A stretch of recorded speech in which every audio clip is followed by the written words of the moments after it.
Dear students, آداب۔ اکمل اردو رہنما channel میں آپ کا ایک بار پھر خیر مقدم ہے۔ پچھلے ویڈیو میں ہم نے جو سبق آج ہم پڑھنے والے ہیں بے تکلفی، اس کے جو رائٹر ہیں یعنی مصنف ہیں ان کا تعارف ہم نے پڑھا تھا۔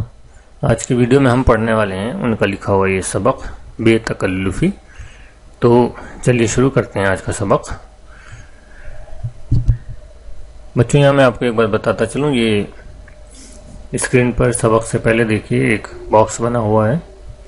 اس کو ہم کہتے ہیں کیو آر کوڈ۔ یہ جو کیو آر کوڈ ہے یہ ایک طرح کا لنک ہوتا ہے، جس طرح سے آپ نے دیکھا ہوگا واٹس ایپ پہ جو ہے لنک آتے ہیں جو بلو کلر کے ہوتے ہیں۔ لنک دراصل وہ ہوتے ہیں کہ جب ہم ان پر کلک کرتے ہیں تو وہ جہاں سے ان کا لنک ہے، جہاں سے ان کا جڑاؤ ہے،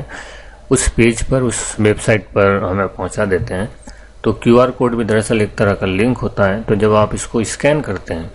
اس لنک پر جو بلو کلر کا ہوتا ہے اس پر تو ہمیں کلک کرنا پڑتا ہے، لیکن یہ جو لنک ہے اس کو ہم جب اسکین کرتے ہیں تو اس کا کیو آر کوڈ اسکینر آتا ہے۔ گوگل پلے اسٹور سے آپ ڈاؤن لوڈ کر سکتے ہیں کیو آر کوڈ اسکینر۔ یہ اسکینر آپ نے ویسے دیکھے بھی ہوں گے، جو ہم گوگل پے کرتے ہیں یا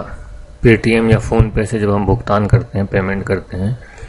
تب بھی اسکین کرتے ہیں، تو وہ وہی اسکینر ہے۔ تو یہ کیو آر کوڈ اسکینر کو جب آپ اسکین کریں گے، جیسے ہی اسکین کریں گے تو یہ آپ کو اس سے ریلیٹڈ جو بھی ریسورس ہے، ویب سائٹ ہے یا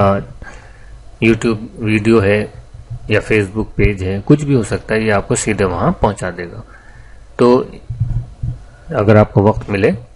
تو، بلکہ میں سمجھتا ہوں کہ آپ کو وقت نکالنا چاہیے اور ان کیو آر کوڈز کو اسکین کر کے دیکھنا چاہیے کہ یہ آپ کو کہاں لے جاتا ہے۔ اور ظاہر سی بات ہے کیونکہ یہ آپ کی کتاب میں ہے اور آپ کے سبق کے ساتھ لگا ہوا ہے، تو یہ آپ کے سبق سے متعلق ہی کسی نہ کسی ریسورس کی طرف آپ کو لے جائے گا، تو اس سے آپ کو فائدے ہوں گے۔ بہرحال تو ہم آگے چلتے ہیں۔ یہ ہمارا آج کا جو سبق ہے اس کا عنوان ہے، اس کا جو نام ہے، شیرشک ہے، وہ ہے بے تکلفی۔ کہنے کو تو استاد ذوق فرما گئے۔ استاد ذوق، یہاں دیکھیے اس کے اوپر ذوق جو نام لکھا ہے، اس کے اوپر یہ نشان لگا ہوا ہے چمچے جیسا۔ تو آپ کو میں پہلے بھی بتا چکا ہوں کہ یہ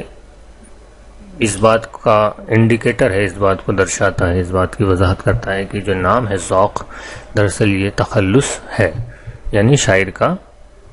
نام ہے۔ تو یہ کہہ رہے ہیں کہنے کو تو استاد ذوق، یعنی جو ذوق شاعر ہیں، جو ذوق، وہ یہ فرما گئے ہیں۔ ان کا ایک مشہور شعر ہے، اس کا ایک مصرع انہوں نے یہاں لکھا ہے کہ اے ذوق تکلف میں ہے تکلیف سراسر۔ مصنف کہہ رہے ہیں کہ ذوق نے یہ کہا ہے کہ تکلف کرنے میں جو ہے تکلیف ہوتی ہے، تکلیف ملتی ہے آدمی کو، تو اس لیے آدمی کو تکلیف نہیں کرنی، تکلف نہیں کرنا چاہیے، آدمی کو بے تکلف رہنا چاہیے۔ لیکن یہ غور نہ فرمایا کہ اگر تکلف میں تکلیف ہے تو بے تکلفی میں کون سی راحت ہے۔ مصنف کہہ رہا ہے کہ انہوں نے یہ مصرع کہہ تو دیا کہ تکلف میں تکلیف ہے، لیکن انہوں نے یہ غور نہیں فرمایا کہ بے تکلفی میں بھی کون سی راحت یعنی آرام، بے تکلفی میں بھی کون سی راحت ہے، کون سا آرام ہے۔ اگر تکلف جو ہے وہ تکلیف کے مترادف ہے، تکلف میں تکلیف ہے، تو بے تکلفی میں بھی تکلیف ہی ہے، کوئی راحت نہیں ہے۔ تجربہ شاہد ہے، شاہد کا مطلب ہوتا ہے گواہ، شاہد یعنی گواہ۔ تجربہ شاہد ہے کہ وہ تکلف بھی جس کی معراج پہلے آپ ہے، بے تکلفی سے بدرجہ بہتر ہے۔ تو شاعر کی بات کا ویرودھ کرتے ہوئے، شاعر کی بات کی مخالفت کرتے ہوئے جو مصنف وہ کہہ رہا ہے کہ یہ میرا جو تجربہ ہے وہ اس بات کی گواہی دیتا ہے، اس بات کا شاہد ہے کہ وہ تکلف جس کی بات ذوق کر رہے ہیں، اور وہ تکلف جس کی معراج، جس کی بلندی، جس کی شروعات جو ہے وہ پہلے آپ سے ہوتی ہے، وہ بے تکلفی سے بہت زیادہ بہتر ہے۔ یعنی شاعر جو ذوق نے کہا کہ تکلف مصیبت ہے، تکلف میں تکلیف ہے، اس کے الٹ مصنف کہہ رہا ہے کہ تکلف میں تکلیف نہیں ہے بلکہ بے تکلفی میں تکلیف ہے۔ اب اس کو مثال سے سمجھاتے ہوئے مصنف کہہ رہا ہے کہ ایک واقعہ بتا رہا ہے کہ فرض کیجئے، مان لیجئے ایزیوم کیجئے، کوشچن آتا ہے نا آپ کے کہ ایزیوم یو آر راجیش، مان لیجئے کہ آپ راجیش ہیں، تو وہی یہاں کیا اس کو اردو میں کہا جا رہا ہے کہ فرض کیجئے، مان لیجئے کہ آپ جہنم کے دروازے پر کھڑے ہیں اور جہنم کا داروغہ جس کو ہم آج کل دروغہ کہتے ہیں، دربان جو گیٹ پر کھڑا رہتا ہے، آپ سے کہتا ہے تشریف لے چلیے۔ اب دیکھیں یہاں یہ جو لائن ہے تشریف لے چلیے، اس کو انورٹڈ کاما میں لکھا گیا ہے، یہ ایک انورٹڈ کاما یہ رہا شروع کیا یہاں سے، اور یہ انورٹڈ کاما دوسرا بند کر دیا گیا۔ ایسا کیوں کیا گیا انورٹڈ کاما میں، اس کو کیوں لکھا گیا ہے، اس کو واوین کہتے ہیں، کیونکہ یہ دوسرے کی بات ہے۔ یہ کس کی بات ہے؟ جہنم کے داروغہ کا اسٹیٹمنٹ ہے، جہنم کے داروغہ کی بات ہے۔ جب دوسرے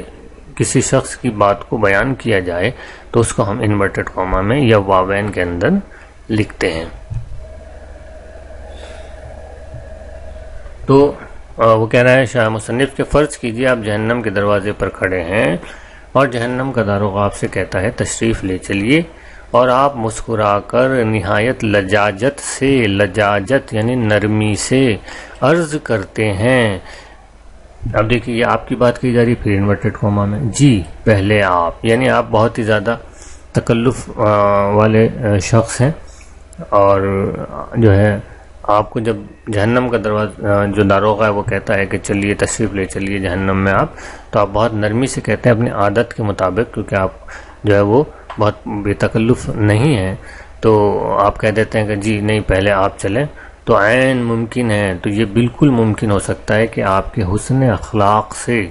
کہ آپ کی اس اچھی عادت سے، آپ کے اس بہترین اخلاق سے مرعوب ہو کر، اس سے پربھاوت ہو کر آپ کو جہنم کی بجائے جنت میں بھجوا دے۔ یعنی آپ کا جو اچھا اخلاق ہے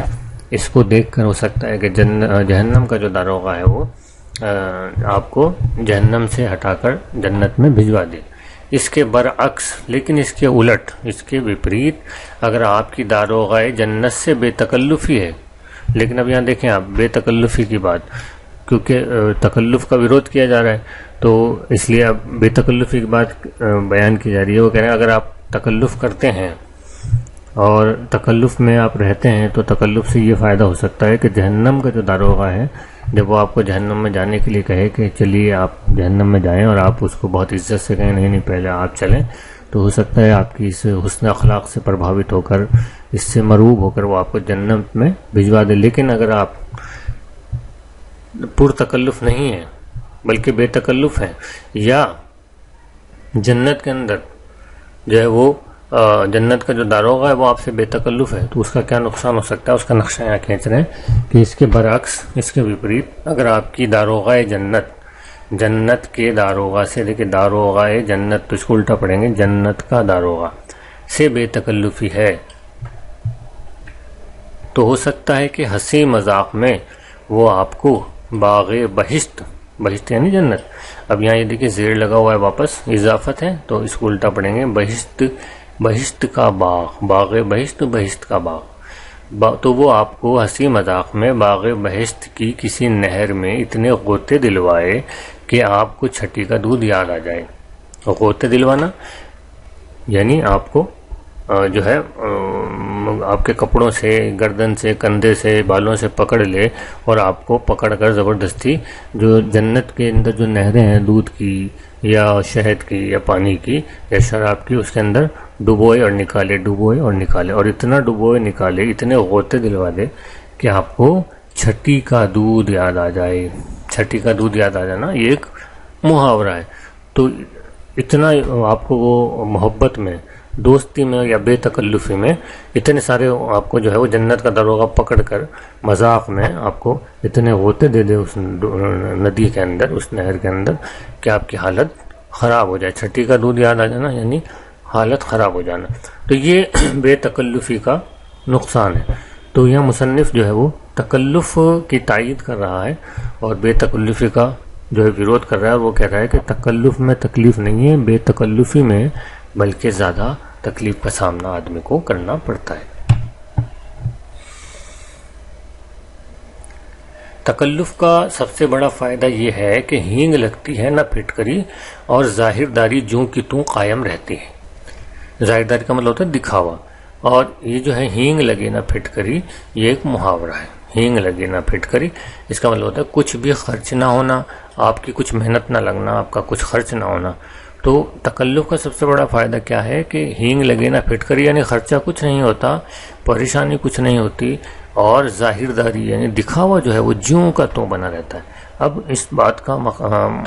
اصل معنی کیا ہے وہ آپ اس میں آگے جو مثال آ رہی ہے اس سے سمجھ میں آ جائے گا آپ کے۔ مثلاً یعنی مثال کے طور پر، ادھارن کے طور پر، اس کا اردو میں لکھتے ہیں مثلاً۔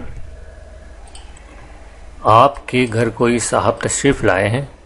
کوئی شخص جو ہے وہ آپ کے گھر آئے ہیں، آپ کہتے ہیں کچھ منگواؤں آپ کے لیے، دیکھیے سوال کا نشان لگایا ہے کیونکہ یہ سوال پوچھا جا رہا ہے، انورٹڈ کاما میں لکھا ہے کیونکہ آپ کا اسٹیٹمنٹ ہے۔ تو جب کوئی مہمان آتا ہے وہ آپ کے یہاں بیٹھ جاتا ہے تو آپ اس سے پوچھتے ہیں بھئی آپ کے لیے کچھ منگواؤں، وہ فرماتے ہیں اجی صاحب تکلف مت کیجیے، تو آپ کو منع کرتے ہیں، کہتے ہیں نہیں رہنے دیجیے، تکلف مت کیجیے، لیکن آپ پھر بھی پوچھتے ہیں چائے پئیں گے، وہ پھر جواب دیتے ہیں شکریہ ابھی پیئے، کیونکہ وہ تکلف میں ہے، بے تکلف نہیں ہے آپ سے۔ آپ پھر پوچھتے ہیں سوڈا منگواؤں، تو وہ پھر تکلف میں کہہ دیتے ہیں نہیں صاحب آپ تو خام خواہ تکلف کرتے ہیں، شربت پیجیے گا، واہ صاحب آپ تو پھر تکلف پر اتر آئے، انہوں نے پھر منع کر دیا کیونکہ وہ تکلف میں ہے، ٹھنڈا پانی پیجیے، اچھا صاحب اگر آپ اصرار کرتے ہیں تو پی لیں گے، یعنی پانی پینے کے لیے انہوں نے ہاں کر دی۔ تو یہ ہے تکلف کا ایک نظارہ۔ تو یہاں آپ دیکھ رہے ہیں کہ آپ کی ظاہرداری بنی رہی، آپ نے ان کو کھانے کو بھی پوچھا کہ کھانے کے لیے کچھ منگواؤں، پھر آپ نے ان سے چائے کے لیے بھی پوچھا، آپ نے ان سے سوڈے کے لیے بھی پوچھا، آپ نے ان سے شربت کے لیے بھی پوچھا، لیکن انہوں نے کسی کے لیے ہاں نہیں کیا کیونکہ وہ پرتکلف ہے، اور پانی پر ہی انہوں نے اکتفا کیا، پانی پر ہی بس کیا۔ تو یہاں کیا ہوا کہ آپ کی ظاہرداری بنی رہی، آپ کا دکھاوا بنا رہا کہ صاحب میں نے تو سب پوچھا انہوں نے ہی نہیں کھایا، تو آپ کا جو دکھاوا تھا وہ بنا رہا، آپ کا ڈیکورم بنا رہا، اور ہینگ لگی نہ پھٹکری، یعنی نہ تو شربت پیا نہ کھانا کھایا، کچھ خرچ آپ کا ہوا ہی نہیں، لیکن آپ کا جو دکھاوا تھا وہ قائم رہا۔ تو یہ تکلف کا فائدہ ہے، لیکن بے تکلفی میں ایسا نہیں ہے۔ بے تکلفی کا جو معاملہ ہے، بے تکلفی کا جو سین ہے وہ دیکھیے اب مصنف آگے بتا رہا ہے اگلے پیراگراف میں۔ اب اگر انہی حضرت سے آپ کی بے تکلفی ہو تو آپ کو کتنی زحمت اٹھانی پڑے گی۔ اب وہی سوالات جو پرتکلف دوست سے پوچھے گئے تھے، وہی سوالات اب ایسے آدمی سے پوچھے جا رہے ہیں جو پرتکلف نہیں ہے، یعنی آپ سے بے تکلف ہے۔ اب اس سے سوال پوچھا گیا کھانا کھائیں گے آپ، تو وہ کیا جواب دے رہا ہے ہاں ضرور کھائیں گے، لیکن کھانا کھانے سے پہلے چائے پیئیں گے۔ اب دیکھیے تکلف والے شخص نے تو منع کر دیا تھا، نہیں آپ کھانا وانا رہنے دیجیے۔ اب یہاں کیونکہ یہ بے تکلف ہیں تو الٹا ہو گیا، ہاں کھانا تو کھائیں گے لیکن پہلے چائے بنواؤ۔ اگر آپ نے پوچھا چائے منگواؤں تو کیا کہے گا ضرور منگوائیے لیکن پہلے سگریٹ پلائیے۔ چائے کے ساتھ کیا کھائیے گا آپ نے ایسے ہی پوچھ لیا تو وہ کیا کہیں گے اما یار تمہیں معلوم تو ہے، پاؤ بھر گاجر کا حلوہ، 2 آملیٹ، 4 ٹوسٹ، 6 سمبوسے، 10-12 کریم رول، اور ہاں 1 آدھ کیک ہو جائے تو سبحان اللہ، لیکن جلدی کیجیے۔ اب دیکھو اتنا سارا تو منگواؤ اور اوپر سے یہ بھی تنبیہ ہے کہ جلدی کرنا، تو یہ بے تکلفی۔ اور یہاں ایک چیز آپ دیکھتے چلیں، سمبوسے لکھا ہے، یہ سموسے ہی ہے، اصل جو لفظ ہے وہ سمبوسے ہوتا ہے، سمبوسے جو ایران سے چلا ہے لفظ سمبوسے، تو سمبوسے کا بگڑتے بگڑتے سموسے ہو گیا، یہ اصل لفظ ہے۔ تو یہ بے تکلفی کا نقصان ہے، بے تکلفی کا سین ہے جو آپ نے یہاں دیکھا کہ یہاں خرچہ بھی کیا جائے گا، اس کے لیے کھانا بھی منگوایا جائے گا، چائے سگریٹ کا انتظام بھی کیا جائے گا، اور تعریف کچھ نہیں ملے گی۔ بے تکلفی میں یوں تو 1000 قباحتیں ہیں، لیکن سب سے بڑی یہ کہ بسا اوقات اس کے طفیل آپ کو سخت خفت اٹھانی پڑتی ہے۔ یعنی مصنف کہہ رہا ہے کہ بے تکلفی میں یوں تو ہزاروں قباحتیں، ہزاروں مشکلیں، پریشانیاں، کمیاں ہیں، لیکن سب سے بڑی یہ ہے کہ بسا اوقات کبھی کبھی ایسا بھی ہوتا ہے کہ اس کے طفیل، اس کی وجہ سے آپ کو سخت خفت یعنی جو ہے بے عزتی جو ہے وہ اٹھانی پڑتی ہے۔ کیسے؟ مان لیجئے آپ چند معزز اشخاص سے نہایت عالمانہ انداز میں کسی مسئلے پر گفتگو کر رہے ہیں. مان لیجئے کہ کوئی ایسا موقع ہے کہ آپ اپنے گھر پر بیٹھے ہیں اور بہت ہی معزز یعنی جن کی بہت عزت ہو، ایسے اشخاص، شخص کی جمع، یہ دھیان رکھیے گا، آپ سوال پوچھا جا سکتا ہے. شخص کہتے ہیں ایک ویکتی کو، اور ویکتی کی جو جمع ہے اس کو ہم کہتے ہیں اشخاص. تو اشخاص یعنی بہت سارے عزت دار شخص، بہت ساری عزت دار لوگ آپ کے گھر بیٹھے ہیں، اور آپ بہت ہی عالمانہ انداز میں، بہت ہی ودوانوں کی طرح، عالموں کی طرح جو ہے وہ آپ کسی مسئلے پر، کسی سمسیا پر آپ گفتگو یعنی بات چیت کر رہے ہیں ان کے سامنے. یعنی ایسے لوگ ہیں جو وہ بھی بہت معزز ہیں اور جو ہے بہت سمجھدار ہیں، عزت والے ہیں، لیکن آپ ان کے سامنے عالمانہ طور پر بدھمتا پوروک کسی مسئلے پر گفتگو کر رہے ہیں، تو ظاہر سی بات ہے آپ سوچیں کہ آپ ان کی نظر میں آپ کی کتنی عزت ہوگی کہ ایسے جو معزز لوگ ہیں ان کے سامنے آپ جو ہے وہ عالمانہ گفتگو کر رہے ہیں. تو ایسا ماحول چل رہا ہے کہ آپ اپنے گھر میں بیٹھے ہیں، بہت سارے معزز لوگ آئے ہوئے ہیں اور آپ ان کے سامنے کسی مسئلے پر بات چیت کر رہے ہیں. تو اچانک کیا ہوتا ہے کہ کوئی صاحب دروازے پر اس طرح دستک دیتے ہیں گویا دروازہ توڑ کر ہی دم لیں گے. تو اچانک کیا ہوتا ہے کہ ایسا ہوتا ہے کہ آپ کا کوئی دوست جو بے تکلف ہے وہ آ جاتا ہے اور دروازہ کھٹکھٹاتا ہے. عموماً آپ نے دیکھا ہوگا جب بے تکلف دوست گھر آتے ہیں تو وہ جو ہے نرمی کے ساتھ اور آہستگی اور عزت اور شرافت کے ساتھ دروازہ نہیں کھٹکھٹاتے. وہ ایک دو بار تو دروازہ کھٹکھٹائیں گے شرافت سے، پھر اس کو پیٹنا شروع کر دیں گے کیونکہ وہ بے تکلف ہے، تو وہ آپ پر اپنا حق سمجھتے ہیں. تو جب آپ بہت ہی معزز لوگوں کے ساتھ بیٹھے ہیں اور اپنے علم کا مظاہرہ کر رہے ہوں، اچانک کوئی شخص آتا ہے، دوست آتا ہے اور دروازے کو پیٹنا شروع کر دیتا ہے اور اتنی زور زور سے دروازہ بجاتا ہے کہ ایسا لگتا ہے کہ دروازے کو توڑ کر ہی دم لے گا. 2-1 منٹ دروازہ کھٹکھٹانے کے بعد جب آپ دروازہ نہیں کھولتے تو کیا کرتا ہے، بلند آواز میں، اونچی آواز میں چلانا شروع کر دیتے ہیں. ایسے دوست کیا کرتے ہیں، جب آپ دروازہ نہیں کھولیں گے تو وہ چیخنے لگیں گے، ابے کہاں ہے. یہ دیکھیے آپ تو اندر عزت سے اور شرافت سے اور بہت علم کی جو ہے وہ گفتگو کر رہے ہیں، اور آپ کی چاروں طرف جو لوگ بیٹھے ہیں گھر میں وہ آپ کو بہت عزت کی نگاہ سے دیکھ رہے ہیں، اور اچانک شخص آتا ہے اور آپ کو کیا کہتا ہے، ابے جو بھی آپ کا نام ہے کہاں ہے. تو آپ کو کیسا محسوس ہوتا ہے؟ دروازہ کھول، بدتمیزی سے چلاتا ہے، ابے نا ہنجار سنتا نہیں، ہم کب سے چلا رہے ہیں، ارے کوئی ہے، سب مر گئے کیا. تو یہ اس طرح سے بے تکلفی میں الٹے سیدھے الفاظ کے ساتھ آپ کو، آپ کے دروازے پر آپ کو چیخ کر وہ جو آپ کا دوست ہے بلانا شروع کر دیتے. یہاں ایک لفظ آیا دیکھیں، ناہنجار. ناہنجار جو ہے وہ کہتے ہیں برے چال چلن والا، جس کے اندر غلط عادتیں، غلط خصلتیں، ایسے شخص کو ناہنجار کہتے ہیں. وہ آپ کا دوست دیکھو آپ کو کیا کہہ رہا ہے، ناہنجار. اندر تو آپ معزز لوگوں کے ساتھ بیٹھے ہو اور باہر وہ اس طرح کی حرکتیں کر رہا ہے، تو آپ کی عزت کا فالودہ نکلنا طے ہے. اور پھر آپ جب دروازہ کھول دیتے ہیں تو کیا کرتا ہے، کمرے میں داخل ہوتے ہی وہ آپ کے احباب یعنی آپ کے دوستوں پر جو بیٹھے تھے لوگ، مہمان، نگاہ غلط انداز ڈالتے ہیں اور ایک جو ہے اٹپٹی سی نگاہ ان پر ڈالتے ہیں کہ یار یہ جب میں آ گیا ہوں تو پھر یہ کیوں یہاں بیٹھے ہیں. اور نہایت متانت سے کہتے ہیں اور بہت سنجیدگی کے ساتھ، متانت یعنی بہت سنجیدگی کے ساتھ کہتے ہیں، کیا کہتے ہیں، معاف کیجئے گا صاحب، میری ان سے ذرا بے تکلفی ہے.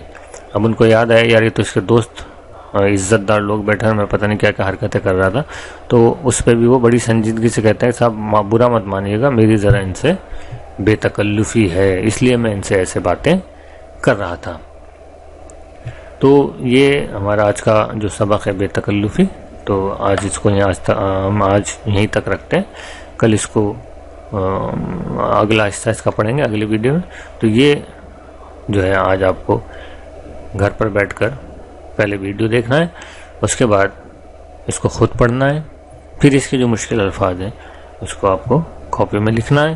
اور ایک A4 شیٹ پر آپ مشکل الفاظ اس سبق کے جو سبق کے پیچھے دیے گئے ہیں وہ بھی، اور اس کے علاوہ کیونکہ سبق کے پیچھے بہت لیمیٹڈ مشکل الفاظ دیے گئے، اس سبق میں جو مشکل الفاظ آئے ہیں جن کے میننگ بھی میں نے آپ کو بتایا ہیں، ان کو آپ کو لکھ کر ایک A4 سائز کے پیج پر اسکول میں اپنے ٹیچر کو جمع کرانا ہے. ہوم ورک کے طور پر یاد رکھیں یہ جو شیٹس ہم جمع کر رہے ہیں اسکولوں کے اندر، اس کی بنیاد پر آپ کو فرسٹ ٹیسٹ، سیکنڈ ٹیسٹ اور تھرڈ ٹیسٹ کے نمبر دیے جائیں گے جو آپ کے ایگزام میں کاؤنٹ ہوں گے. تو اس ہوم ورک کو آپ سیریسلی لیں اور بہت صفائی کے ساتھ وقتاً فوقتاً جمع کرائیں. اور کاپی میں بھی آپ کو کام کرنا ہے، مشکل الفاظ کاپی میں بھی لکھنے ہیں اور سوالوں کے جواب بھی آپ کو کاپی میں لکھنے ہیں. جو سوالات اس سبق کے اینڈ میں ہم کریں گے وہ کاپی بھی آپ کی جو ہے ویکلی استاد آپ کے چیک کریں گے. تو بہرحال آج کے لیے بس اتنا ہی. مجھے یعنی اکمل نعیم صدیقی کو دیجیے اجازت.